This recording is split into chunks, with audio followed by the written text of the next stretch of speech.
पादपों में पारिजात, पर्वतों में हिमवान, नदियों में जाह्नवी मनोज्ञता की खान है।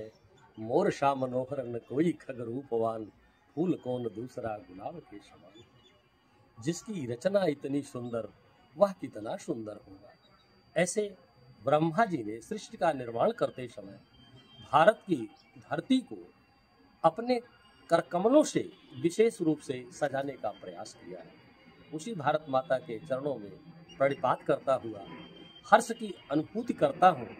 अपने पूर्वजों की असीम अनुकंपा से मैं पितृ तीर्थ यात्रा सर्वप्रथम गया से प्रारंभ किया। इसके बाद जगन्नाथपुरी गया और हमारे तीसरे क्रम की यात्रा यहाँ गंगा सागर की है।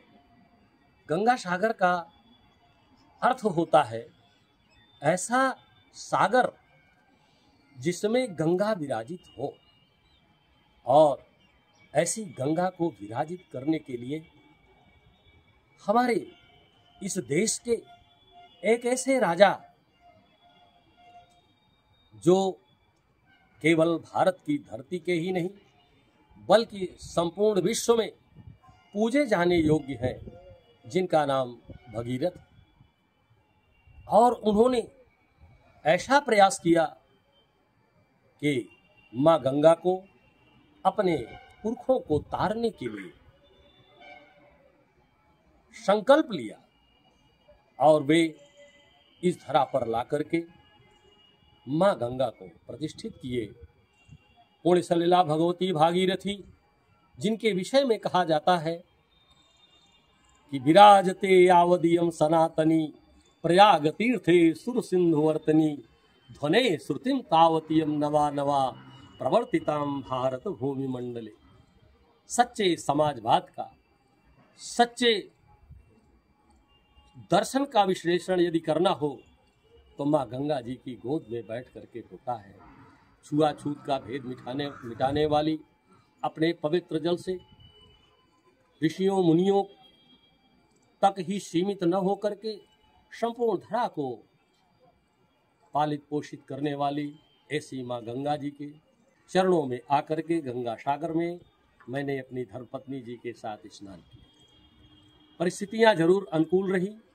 रात्रि 8 बजे से मैंने पंक्तिबद्ध होकर के प्रातः 7 बजे गंगा सागर पहुंचा और कपिल मुनि के आश्रम का दर्शन किया।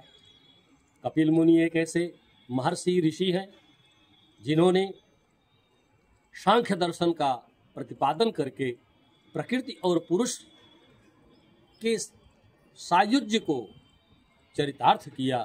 शक्ति को, सर्जनात्मक जो शक्ति है उसको विचारधारा से कैसे परिवर्तित करके जन कल्याण किया जा सकता है, उन्होंने एक ऐसे दर्शन का प्रतिपादन किया। मैं उनके पावन चरणों में प्रणिपात करते हुए आनंद विभोर होकर के पुनः एक बार मैं तो आया ही, साथ साथ अपने विचारों से आप सबको भी अवगत कराने का मुझको अवसर मिला। और ऐसे प्रयाग की धरती पर आए हुए कुंभ में असंख्य श्रद्धालुओं ने स्नान किया, असंख्य ऋषियों मुनियों ने स्नान किया और उनके स्नान की तरंगें आकर के गंगा सागर में हमसे मिली और मेरे हृदय को एक वेदना, संवेदना, सुखानुभूति जो भी मिली वो इस धरती का एक बहुत बड़ा पवित्र आचरण है। और यही आचरण जीवन में धारण करके हम सर्वे भवन्तु सुखिनः सर्वे सन्तु निरामयाः का संकल्प लेकर के आह्लादित होते हैं।